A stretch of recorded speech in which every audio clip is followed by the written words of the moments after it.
Hi Rebels, it's crepe day, and I want to show off my favorite new tool. This is an anodized aluminum pan. It is different than a non-stick pan in the fact that the actual metal is different as opposed to just being coated. This is one of the absolute best ways to get quality crepes every single time. So I already have my crepe batter made. I'll talk about it in just a few seconds, but I wanted to show this tool off before we started because this will make your crepe experience vastly, vastly better by going ahead and having the right tool. So this is a 9-inch anodized aluminum pan, and you can get these on Amazon, you can get these at Walmart, wherever you think is necessary to grab one. But this is absolutely a necessary tool for this project.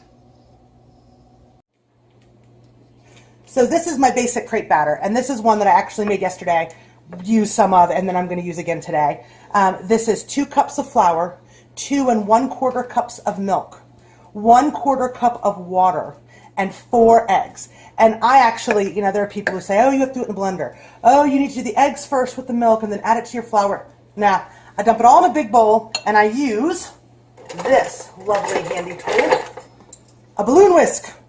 Balloon whisk. And I use this to beat it all together till it's smooth. Now, here's the trick with crepe batter. It needs to rest before you use it. 20 minutes minimum in the refrigerator. You need it to relax before you try to make these very delicate crepes. Otherwise, they come out kind of gloppy and eggy. They do way better. You can even refrigerate this overnight. This will last in your fridge 3 days, no problems, and you can make crepes over several days, or you can make your crepe batter ahead and then do a project like one I'm going to show you in a few days, which is the crepe gâteau. So here's my anodized pan. I've had it warming over medium-high heat. You want it nice and hot. Now, you can put butter in here, but I found with this pan, I don't need it. I'm going to use a 1/4 cup of batter in a 9-inch pan. If you have a 10-inch pan, you may want to go just a little higher. And all you do is you put it in, and you quickly swirl it around. And you want to get a nice, even coat all the way around. Now, this cooks really fast. And I'm going to show you how to pull it out without hurting yourself, without having any issues. So this is just a rubber spatula. Pardon the fact that it's a little chewed up.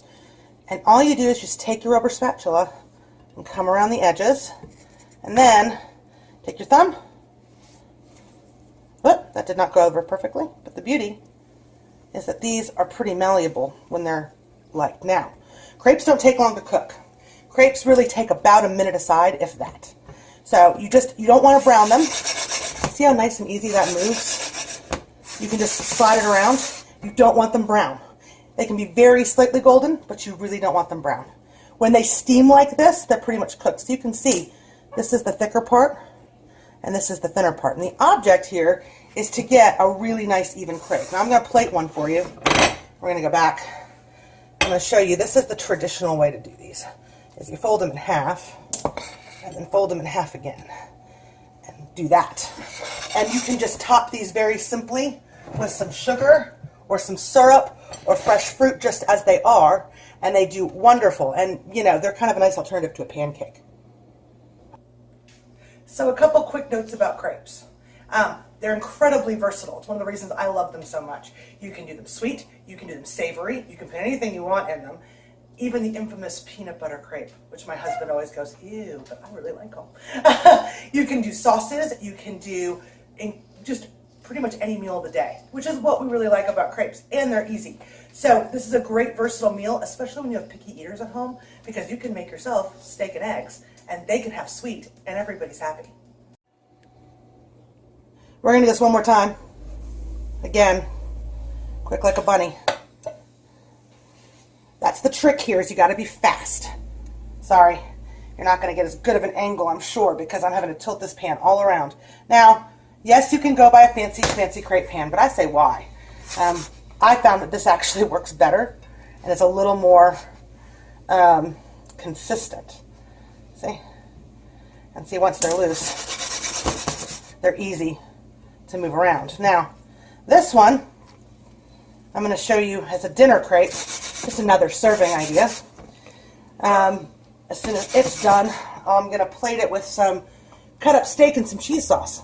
Remember lesson 1, cheese sauce? Oh, remember lesson 2, raspberry sauce? Awesome on crepes. But the reason I'm teaching this base episode is so that I can also show you guys my own recipe of a crepe gâteau, which is basically a stacked crepe cake. And we're going to plate this one out. That's done. See, just slide it on off. And then I have my steak here. I'm just gonna plop it in my crepe. Ooh, that might be a little much. It's what I had left.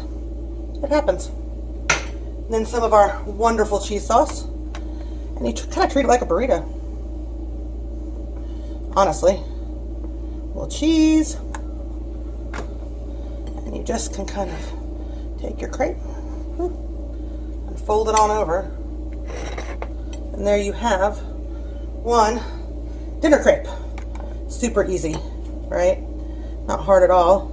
Very filling. So those are your ideas on just how to make a dinner crepe, a simple crepe, or again, you can make a bunch of these to stack to make a crepe gâteau, which we'll show later. And that's all for today. Thanks for watching and have a great one.